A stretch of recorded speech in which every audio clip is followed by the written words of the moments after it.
Ghost of Tsushima. In the late 13th century, the Mongol Empire has laid waste to entire nations along their campaign to conquer the East. Tsushima Island is all that stands between mainland Japan and a massive Mongol invasion fleet led by the ruthless and cunning general Khotun Khan. As the island burns in the wake of the first wave of the Mongol assault, samurai warrior Jin Sakai stands as one of the last surviving members of his clan. He is resolved to do whatever it takes at any cost to protect his people and reclaim his home. He must set aside the traditions that have shaped him as a warrior to forge a new path, the path of the ghost, and wage an unconventional war for the freedom of Tsushima. Hello everyone, and welcome to my channel and my review video of Ghost of Tsushima. Buckle up, cause this is going to be a very long review video. I will tell you all you need to know and more about the game, my thoughts and overall experience while I was playing this game. So, last summer when I was playing The Last of Us Part 2, when it came out, I wanted to do a let's play, and I was doing it, and even though it started well, I didn't really feel like I was enjoying the game as I should have. The more I was recording for YouTube, the more I felt the need to stop playing, because there were moments where I think I stopped playing the game for a whole week. And at the moment, after a week or two, I realized that I don't want to do this anymore, and I just want to play it the way it was supposed to be played. And I got hooked.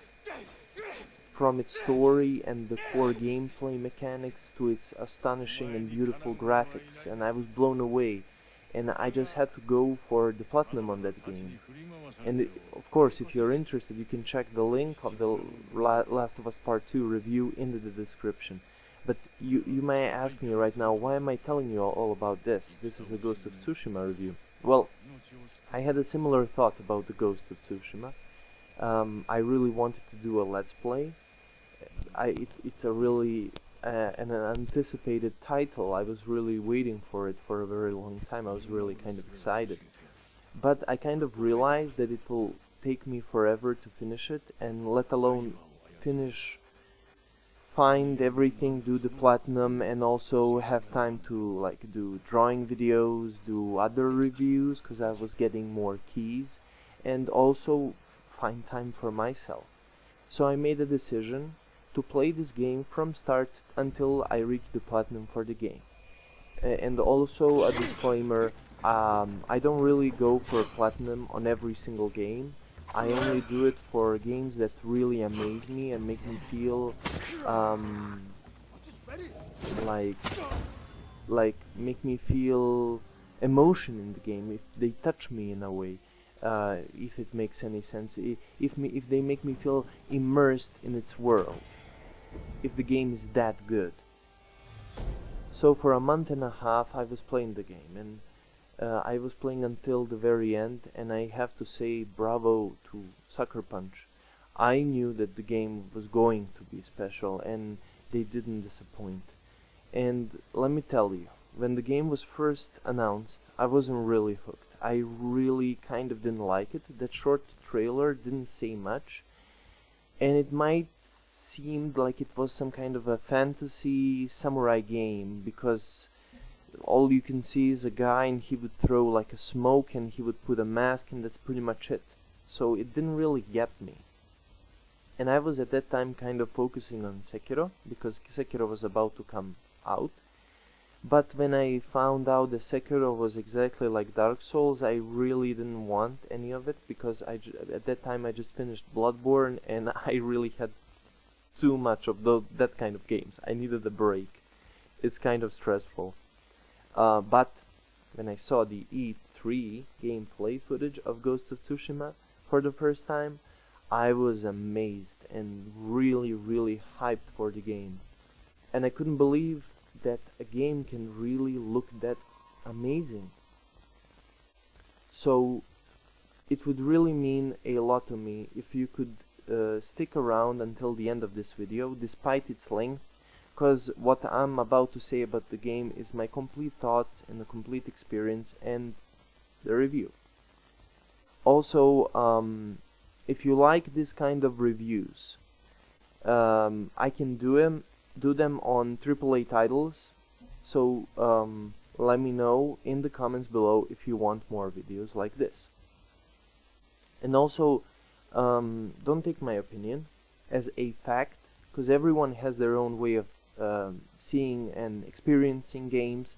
So all I'm doing here is doing my review and telling you the way I felt and the way I experienced the game. So let's talk about 5 main things about the game before I do the verdict, which are story and side quests, gameplay and combat, and I also will talk about graphics and animation, sound and music, world and characters. So let's start with the story. So the story takes us in the late 13th century Japan, specifically Western Island Tsushima. You take a role as Jin Sakai, a brave samurai warrior that comes from an honorable clan Sakai, and he's raised by his uncle Lord Shimura. So Japan basically gets invaded by Mongols, specifically by Genghis Khan's grandson and his army, and your goal is to reclaim the island and drive away the Mongols to the sea. So I won't talk a lot about the story because it really is essential to be played on your own. I will say things during this review that I like and I didn't like, but the whole campaign has 3 acts, and each act is a region of the island of Tsushima. And as you progress throughout the story, the island will be more open for you. There are plenty of missions, main missions and side quests, and also special missions where you can like learn special moves after finishing its quest. Besides all of those missions, there are also a lot of things to do. And also, once you finish, if you just want to play the main mission and you wonder like, am I gonna lose all the other stuff? Don't worry, because once you finish all the main story, you can go back to its world and finish everything. And there are also like small things, so to say, that you can do, like writing a poem, or how they call it, haiku, or cutting bamboo, or finding fox shrines, visiting hot springs, and more. And all these small things are really important for your character, because many of them have a point of doing, have a reason. It's not like an Assassin's Creed game and you keep grinding and you're doing the same thing over and over and over. Each one of these small things helps your character in some way. So some of them will maximize your health, some of them will give you an extra resolve, some of them will give you a perk or a skin. So when you play this game, I really recommend that you play it the way you want it. Go explore and do your own thing, because this game definitely doesn't limit you with your movement. You can immediately go and explore and do whatever you want. Next up is gameplay and combat. So, okay, basically you're a samurai, but there are situations when Mongols have took some hostages, and if you approach them or try to attack them, they will basically execute them without any warning.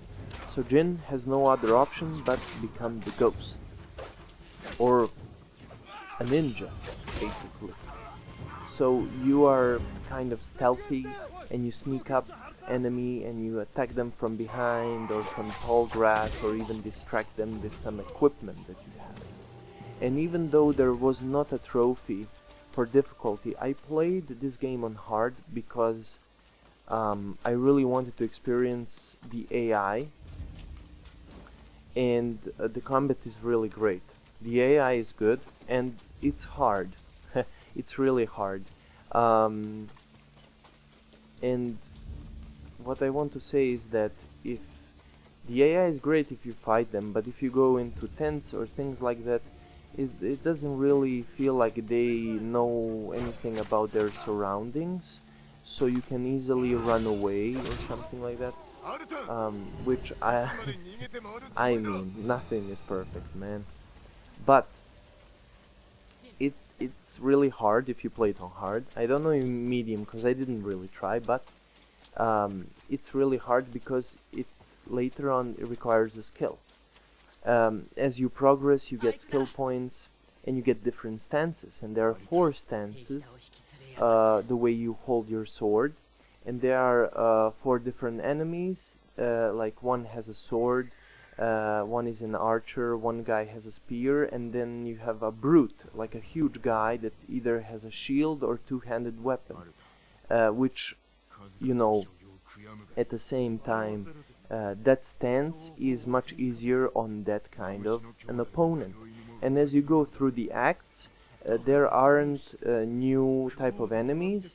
It's basically either bandits or leaders or these kind of fellows or boss fights. So basically, you know, you kind of learn how to fight them, but the more you progress throughout the story, the higher rank they have. They don't have ranks or levels, but they have stronger weapons and stronger armor, which you have to also upgrade as you go throughout the game.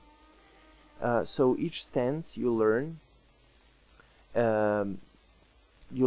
it as you execute the camp leader, and later on you can upgrade your stance and some extra skill points.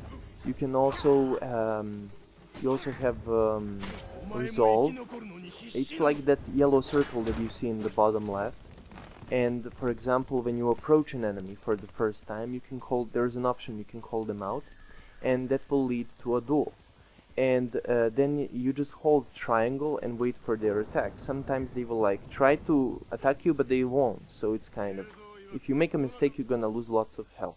But if you do it right, it will be an instant kill, and the enemy then will 2 of the enemies will attack you. If you upgrade your Sakai clan armor, you can do even 5 kills.